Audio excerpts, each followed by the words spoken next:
Ingat satu hal, kamu hidup di dunia nggak stabil. Buktinya PHK bisa datang kapan saja tanpa harus kasih kamu reminder. Kamu bisa tumbang dan kamu bisa bertahan. Yang membedakan adalah skill yang kamu punya. Dan berikut beberapa skill yang relatable di kondisi yang sangat tidak menentu ini. Dan kabar gembiranya, beberapa skill ini bisa diaplikasikan di industri manapun.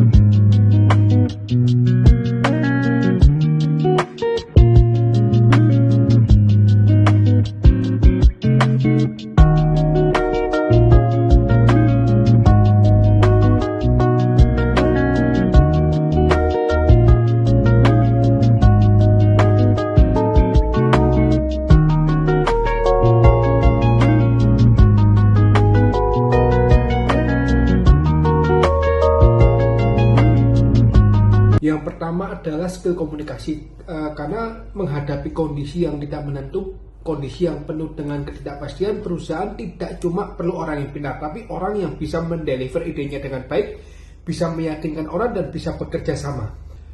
Karena di zaman yang tidak menentu ini, peluang tidak datang dari loker, tapi dari obrolan, dari pertemanan, dari tongkrongan, dari circle, dan dari bagaimana kamu menjual diri dan menjual ide kamu.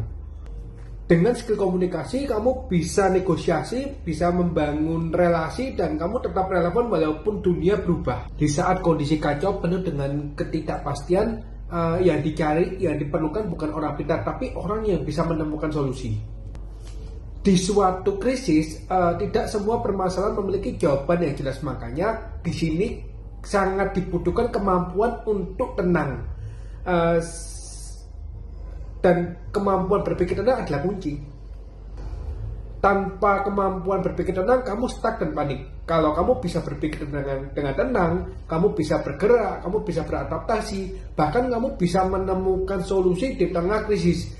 Kamu yang mengendalikan badai. Berpikir kritis adalah skill yang bikin kamu survive di kondisi yang penuh dengan ketidakpastian ini. Saat orang lain mengikuti arus, kamu bisa berpikir dengan jernih sebelum mengambil keputusan. Di saat kritis, informasi menjadi bias dan tidak pasti. Untuk itu diperlukan kemampuan untuk menganalisa.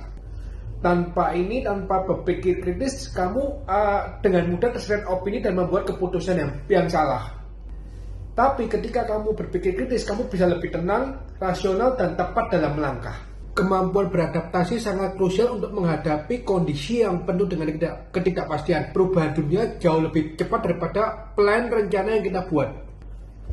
Saat industri dan ekonomi bergeser, orang yang kaku akan tertinggal. Sedangkan orang yang adaptif bisa cepat belajar, menyesuaikan diri, bahkan dia bisa berpindah peran.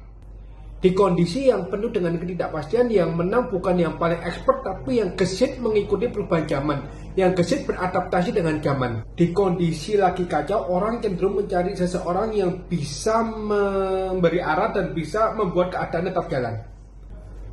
Leadership itu bukan soal jabatan, tapi tentang dia bisa berinisiatif, bisa menenangkan situasi, dan bisa membantu orang tetap fokus di tengah tekanan. Di masa sulit, orang yang memiliki leadership mudah dipercaya, bisa diandalkan, dan mempunyai peluang besar untuk bertahan maupun berkembang. Networking sangat membantu di situasi yang tidak menentu. Kadang peluang itu datang dari relasi, bukan dari lowongan kerja. Dan di tengah krisis, koneksi bisa membuka informasi, kesempatan, dan bantuan lebih cepat. Dan di dunia yang penuh dengan ketidakpastian, yang penting bukan skill talk, tapi siapa yang kenal kamu. Saat banyak distraksi, keadaan mulai kacau, skill time management itu membantu kamu untuk fokus pada prioritas kamu. Karena kalau kamu nggak punya skill time management, kamu akan kewalahan, kamu akan keteteran. Tapi dengan skill manajemen yang mumpuni, kamu bisa tetap stabil, efisien, dan tak tertinggal. Berikut 7 soft skill yang perlu kamu asah, perlu kamu latih untuk menghadapi kondisi yang tidak menentu.